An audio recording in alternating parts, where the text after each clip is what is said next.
হাতে একদম confirm visa, confirm ticket, ব্যাগও গোছানো শেষ। তবুও এয়ারপোর্ট থেকে সোজা বাড়ি ফেরত আসতে হতে পারে। হ্যাঁ, ভিসা থাকলেই কিন্তু বিদেশে ঢোকার শতভাগ গ্যারান্টি নেই। ইমিগ্রেশন অফিসার আপনাকে 1 মিনিটে রিজেক্ট করতে পারেন যদি আপনি এই একটা ভুল করেন। কি সেই ভুল? চলুন জেনে নেই।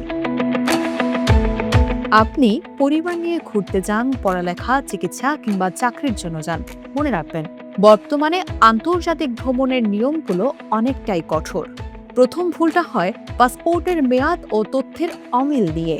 অনেক দেশই কিন্তু ভ্রমণের তারিখ থেকে পাসপোর্টে অন্তত 6 মাসের মেয়াদ চায়।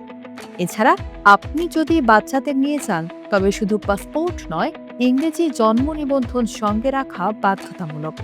এমনকি বাবা বা মায়ের মধ্যে কেবল একজন শিশুর সঙ্গে ভ্রমণ করলে অপর অভিভাবকের নোটারি করা সম্মতিপত্র না থাকলে এয়ারপোর্টে আটকে দেওয়া হতে পারে। আর সরকারের চাকরিজীবীদের ক্ষেত্রে জিও বা এনওসি ছাড়া এয়ারপোর্ট পার হওয়া অসম্ভব। দ্বিতীয় বড় ভুলটা হয় ব্যাংকিং তথ্যে। ভিসা আবেদনের ঠিক 1 বা 2 দিন আগে হঠাৎ ব্যাংক অ্যাকাউন্টে লাখ লাখ টাকা ঢুকিয়েছেন। ভিসা হয়তো পেয়ে গেছেন, কিন্তু ইমিগ্রেশন অফিসার আপনার আয়ের উৎসের প্রমাণ চাইলে যদি জাস্টিফাই করতে না পারেন, তবে সেখানেই ভ্রমণ শেষ। আপনার ব্যাংক লেনদেন যেন আপনার পেশার সাথে সামঞ্জস্যপূর্ণ হয়। আর কাজের ভিসায় যাওয়ার ক্ষেত্রে বিএমএটি নিবন্ধন, প্রাক বহির্গমন প্রশিক্ষণ এবং সরকারি ছাড়পত্র নিশ্চিত করতে হবে।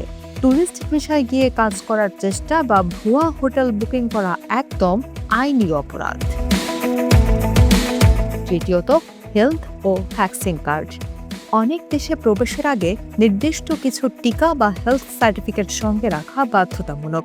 আপনার নিয়মিত প্রেসক্রিপশনের ওষুধ বহন করলেও সাবধান। ওষুধের জেনেরিক নাম সহ প্রেসক্রিপশন সঙ্গে রাখুন, কারণ অনেক দেশে সাধারণ কিছু ওষুধও নিষিদ্ধ। আর যে কোনো জরুরি চিকিৎসা বা বিমান বাতিলের ধাক্কা সামলাতে ভ্রমণের আগেই প্রপার ট্রাভেল ইন্স্যুরেন্স করিয়ে নেওয়া সবচেয়ে বুদ্ধিমানের কাজ।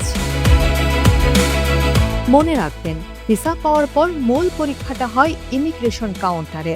আপনার থাকার জায়গা, ভ্রমণের উদ্দেশ্য, রিটার্ন টিকিট এবং খরচের টাকা নিয়ে স্পষ্ট ও সত্য উত্তর দিন আর কনফিডেন্ট থাকুন। তাই যে কোনো এজেন্টের উপর অন্ধবিশ্বাস না রেখে ফ্লাইটের অন্তত 1 সপ্তাহ আগেই আইএটি এর ট্রাভেল সেন্টার বা সংশ্লিষ্ট দেশের অফিসিয়াল পোর্টাল থেকে 2026 সালের লেটেস্ট রুলস চেক করে নিন। নিরাপদ হোক আপনার প্রতিটি বিদেশ যাত্রা।